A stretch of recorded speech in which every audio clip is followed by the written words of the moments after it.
All right. Happy Monday, ladies and gents. We are back with another Monday market report. So thank you guys for tuning in.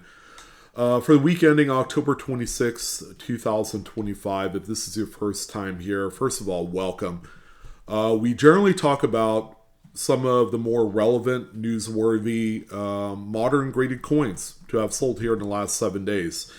There's a number of online auction houses that we love covering this sort of information. One of our favorites, of course, each and every single week is greatcollections.com. If you guys are not familiar with Great Collections, they are a auction house in Southern California that is just exploding by the seams. They are probably the top auction house today, and that's, pitting themselves against other gauntlets like Heritage Auctions and Stack's Bowers. Great Collections is a wonderful place to not only add items to your collection, but also to consign with if you have a nice size collection that you need to sell and you're looking for someone you can trust. Great Collections, the best today. So we're going to go back to coins dated the year 1900 all the way up to the modern date. That's kind of like what I consider the modern period of U.S. numismatics. And we're just going to kind of pick and choose a few of these coins that are worth talking about. Now, the list can always be 3 times the size because there's a lot of coins to talk about. Each and every single week, hundreds, if not thousands, of coins are completed for sale on that website, and it all ends on Sunday. So this past Sunday, October 26th, is our end of date coverage period for that previous 7 days. So we're going to look at these here momentarily and see what has been banging on the door lately to larger prices. Quick little shout out to channel sponsor Whatnot. We have a show coming up here on Thursday, the day before Halloween. Yeah, if you're looking for scary good prices on amazing premier level type coins, you come to the right place. Blue Ridge Silverhound delivers. At least we try to do that, just that. And we do shows every week as we head into the holiday season. We are going to be very active, very busy. This is always the important time of the year for us and for the hobby, with 2026 steadfast approaching and the 250th anniversary. We are geared up for next year. So come join us. You could use the QR code on screen. Sign up under me today. You get $15 off your very first item. That could be $15 off, 1 ounce of silver. It could be $15 off maybe a type coin that you need to add to your collection. That $15 is a good chunk of cash to save on whatever you buy first. If you don't like the QR code, we also have the clickable links down below in the description box, and we'll also have it pinned to the comment section of this video. And without further ado, let's go ahead and jump right in. Okay, starting out with this coin, ladies and gentlemen. I'm just going to go out and say it. This coin has been rising. And I've noticed the trends here just in this year alone, 2025. Great Collections has sold a number of these. I'm like, oh my goodness. Cannot believe what this coin sold for. And it's a coin, ladies and gentlemen, that you really don't even have to look at the grade or condition to decide what you're going to do with it, because they're all highly equitable at the end of the day, and they're worth so much money. But this is the 1992 Lincoln Memorial Cent that exhibits the close AM reverse variety. It's a cherry picker's guide variety as well. It's called the FS 901 for the catalog number. Very well known variety. You can find these in both the Philadelphia and Denver struck coins. The Philadelphia examples, of course, are a little bit more rare. They can typically command much more in the secondary market than the Denvers. But the Denver coins, wow. I mean, these things surprisingly have been going up. To give you an idea, just over the summer, an AU58 example that looks relatively close to this, although just a little bit better if it's an AU58, it's close to mid-state, that's sold for just over $1,000. And then now we have this one here, PCGS graded AU53. So it's a couple grade points lower than that one that sold in June. And this one ended up selling for $1,000. $8,766.25. What could possibly have made this change into value is real simple. You know, we are in a busy time of the year.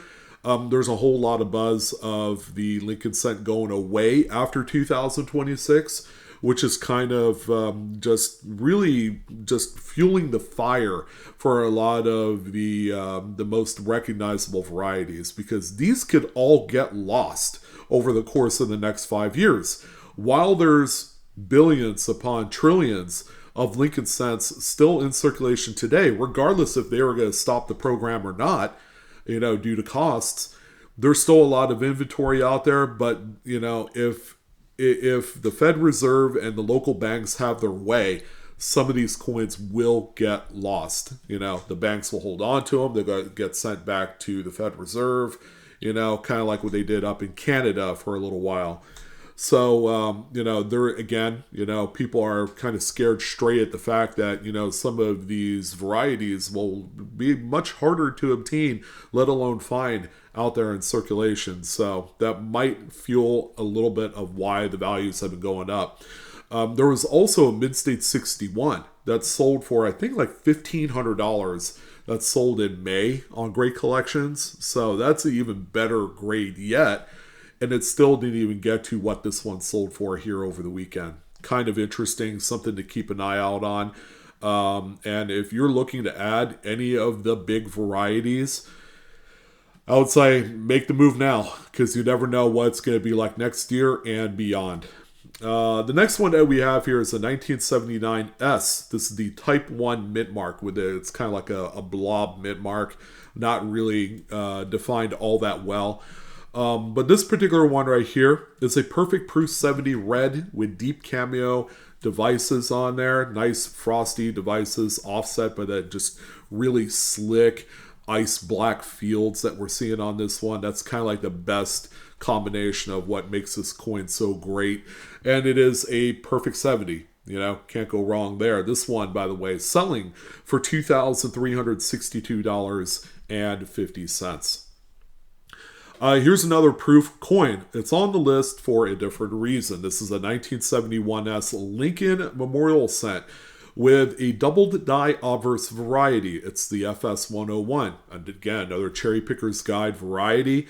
And what's also cool is that this one is also CAC certified as well, which, you know, you just don't see. You don't see a lot of CAC certified coins into the 1970s, but I'm glad this one was certified by CAC, which makes it so much more cooler to own. This one right here sold for $1,126.12. Some pretty good doubling here in the motto, Liberty. You can see it really well on this one on the date. The 197-1. You won't see it on the mint mark because that's punched independently onto the working dies, even on proof coins. This thing is just a real beauty. If you're out there scouring these incredibly cheap proof sets, make sure you keep this one at the top of your list of varieties to be on the lookout for. 1962, a Lincoln Memorial Cent, Holy Die File Lines Batman. You see all the striations there on the obverse right around Lincoln's profile. I'm willing to bet that at some point there was some crazy die clash that was on that particular obverse die, and then, you know, mint employees have to clean it up in some form or fashion, so they'll sit there and file away at the clashing the best they can, but it really leaves some pretty good scarring on that die, and then when it goes to strike coins like this, you're going to see that transferred over. It's a really neat effect. You know, to the untrained eye, some people are going to look at that and say, oh, it's cleaned. It's got hairlines. But when you look at it up close, those little hairlines are raised on the coin. Whereas hairlines of indicative cleaning on a coin will be incused into the actual coin.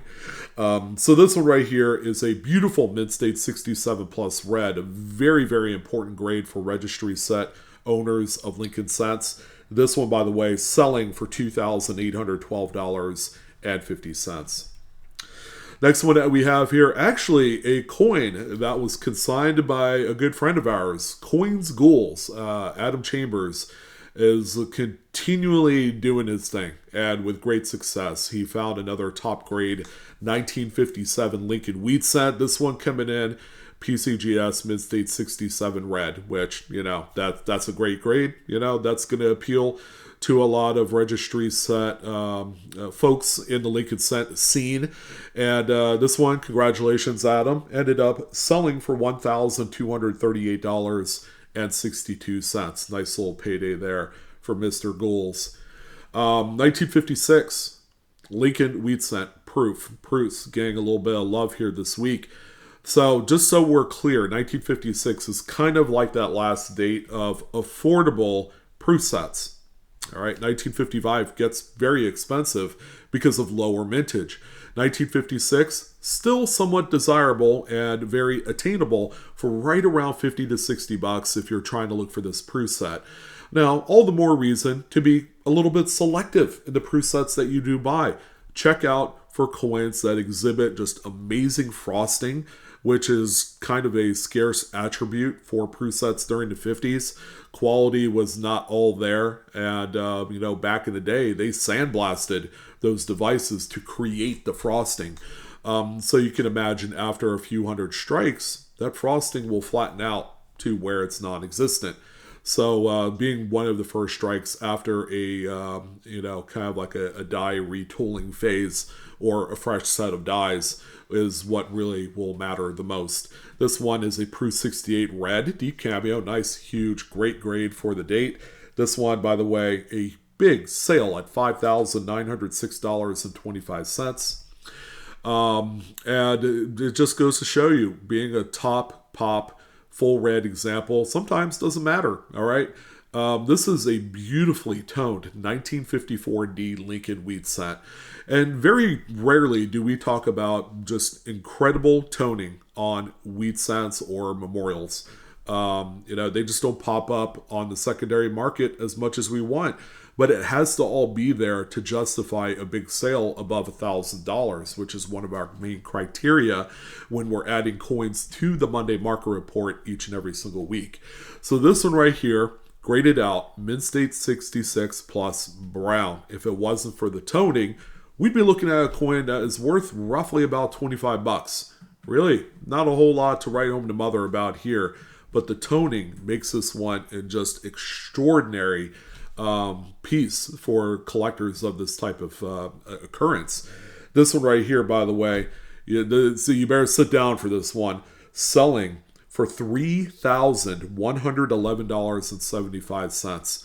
So some of those old album tone Lincoln cents, man, do not toss them out. You might have something like this that could be worth a ton of money. It'll pay off in huge dividends when you finally go decide to sell them. Let's see, we do have a couple more Lincolns here. Actually, this is the last one of the list. 1936S is the final Lincoln for the week. But boy, this one is so nice. PCGS assigned a grade of Mid-State 67 plus red. Top grade there. It's got a kind of funny, like improper alloy mix black band on the reverse there. This one is another big sale at $6,811.88. To kind of round out things for the Lincoln Cent series. So we expect that the Lincoln Cents will perform in a big way across all different dates, going all the way up to the new ones. Again, kind of collect them all while you can. I would say we have a good 12 months to make whatever decisions we want in any one specific coin. If a 55 DDO is on your list, I would highly suggest you get that now. Rather than waiting later, because there's going to be a whole lot more people getting into the hobby because of what the Mint has planned for 2026 and the big anniversary event with Lincoln Cents going away. You guys kind of see where this story is evolving to.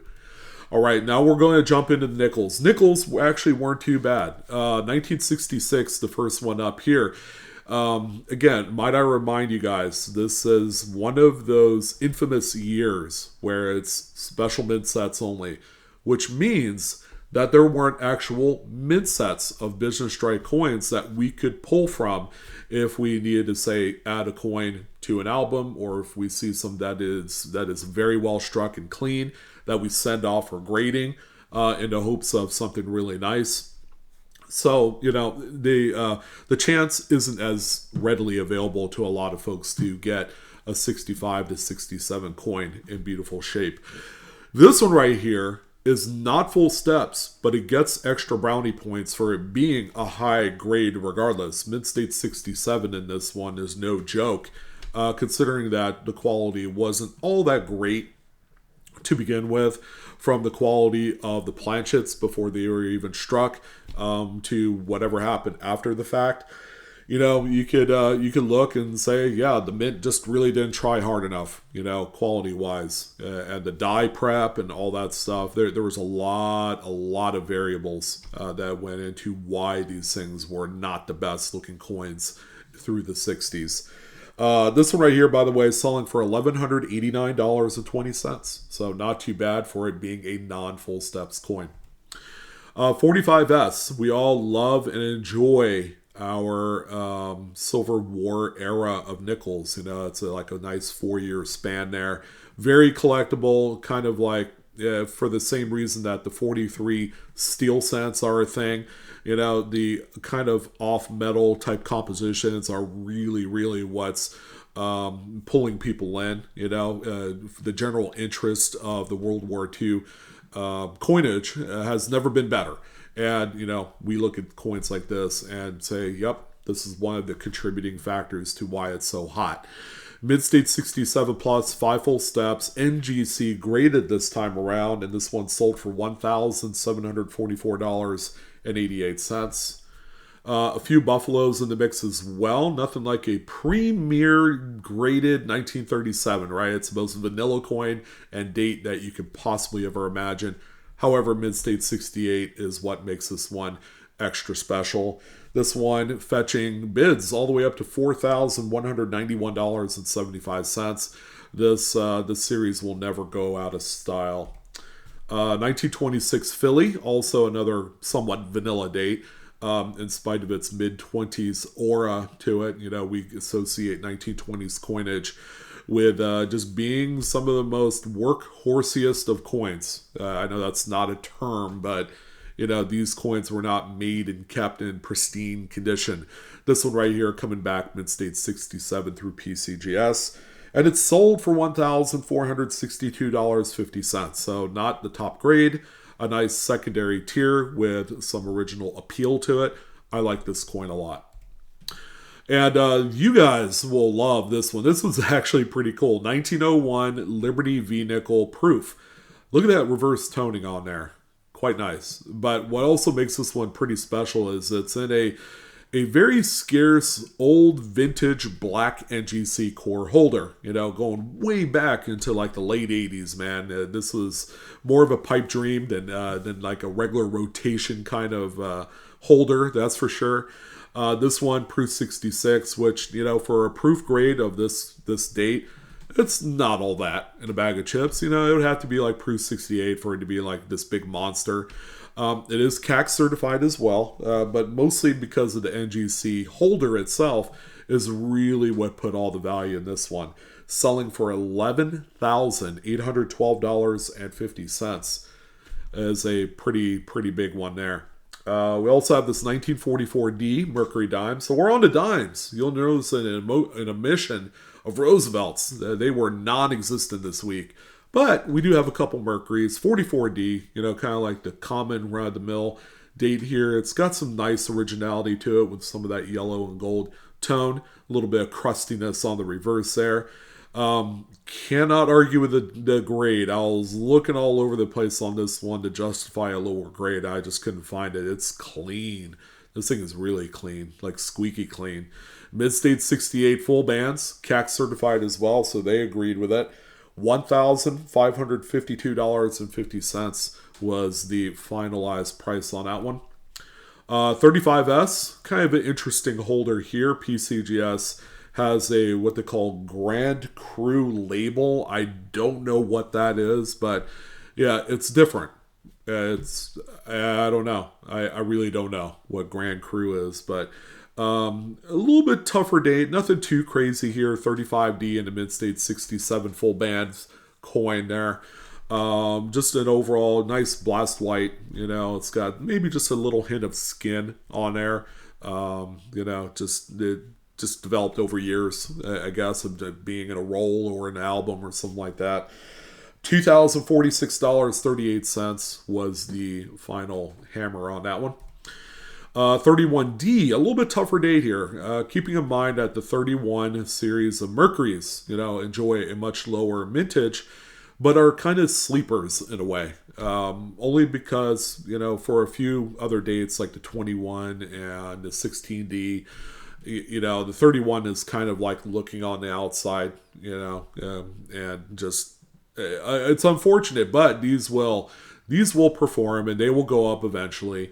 This one right here in an old NGC holder, mid-state 65 full bands, nice original toning, very crusty, albeit a little bit dark, so you have to really, really love this one. $1,186.88 was your final total on that one. And what a stunner. Boy, man, awesome coin. 1906S Barber Dime in mid-state 66 plus, also CAC certified as well. I love this one. If the money were no object conversation ever came up, I would buy something like this. I love old original early 20th century coins. Barbers were, again, that workhorse kind of coin. Not a lot of people save these. And the S-mints all across the board were just scarce. Across like dimes, quarters, halves, the whole bit. S-mints, these were the mint marks that you wanted in these. This one, by the way, is selling for $3,042. Now we got a few quarters, and we're going to end off on a nice little addition for you. How about a Bicentennial Denver? Drummer Boy quarter in a mid-state 68. Just a nice high-grade specimen here. And this one ended up selling for $2,643.75. Bicentennials getting that extra amount of later in life push because of the 250th anniversary coming next year. So we're seeing just a domino effect of price boosts across the board from like full rolls, individual coins, some of the special strike silvers and proofs and things like that. Really, really seeing some new life in these coins. Good to see. Kind of a crazy one here. 69S. Boy, what a crazy, crazy tough date for proofs. Because you don't usually see this amount of frost. However, PCGS didn't give it any favors. It got a proof 70. With no mention of cameo or deep cameo. Now, understandably, I do see a few voids in the frosting on both sides of the coin. So, usually when you have these darker voids, all right, it would actually disqualify it also from any cameo kind of designation, which sucks because I look at this thing at the very least, it should have got a cameo, but it's a crazy world where you could get a perfect 70 on a proof coin without cameo or decameo even mentioned on the label. Kind of an oddball one here. The price, man, people love this one. A lot of bidding activity. Ended up as a finalized sale of $4,599.99. I thought I've seen everything, but apparently not. Between the 1901 Liberty V nickel and that black holder, and then this one here, kind of a strange mix of coins here this week. 1950 S over D. Washington Quarter, one of the premier over mint mark varieties. This one graded a long time ago to where, they were using the old FS attribution numbers. This one is FS022. I think these are FS 511 and 512. There's like a couple different over mint marks for the date. But this one is in a mid-state 65 old NGC holder, selling for $1,355.62. Beautiful variety there. 1929S Standing Liberty Quarter is up next. I love finishing it off with a great, just beautiful designed, obsolete type coin. You know, we've been throwing like Mercury dimes in there, Standing Liberty quarters, the occasional Walking Liberty half. You gotta love it, right? This is the foundation of like where Americana meets numismatics. This one right here, NGC, beautiful grade by the way, and a 67 star full head. The star denoting eye appeal. So this thing must really have above average luster swirl to it, because I don't see any toning whatsoever. This one, by the way, is selling for $3,740.62. Great type coin there. And we're going to end things off here on, believe it or not, a 1966 candy $half special mint set. This one is one of like 10 different doubled die obverses, all showing a doubled profile. You can actually see it on the chin right there, the doubled profile coin. SP68 plus. Pretty insane grade for a SMS coin, you know? So, yeah, and it's also got some nice thin kind of like pastel-like skin of tone throughout the coin. And this one, by the way, selling for a magnanimous $4,039.88. You know what's even just insane is the fact that this one sold for more than the Standing Liberty quarter. And I feel like when I look at these two, there is like no comparison whatsoever. I'm like, give me the SLQ all day long for less money.